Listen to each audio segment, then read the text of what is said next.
pananampalataya yung mga nakakabalita. Kaya po, mahalaga, no? Pinag-uusapan natin ang balitaan na ito, kapatid na Rodel, which is hindi natin maitatanggi. Nasa Biblia eh. Nasa Biblia, kapatid na Rodel.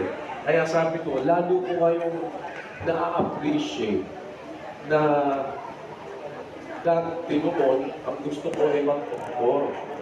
Kaya lang, sabi ng kapatid na Eli, nung nag-uumpisa na kasi ang ating programa sa TV, that is way back 1983. Eh ako naman ay papasok na ng kolegyo that time.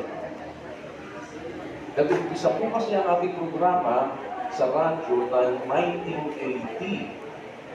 1980, ako po ay nasa first year high school going second year.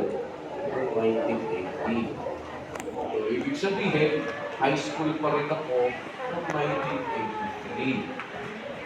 Ay ng panahon po ng 1983, mga kapatid, sa panahon namin, meron pang National College Entrance Examination o ang tawag doon ay NCEE na kapag hindi ka nakapasa sa NCEE,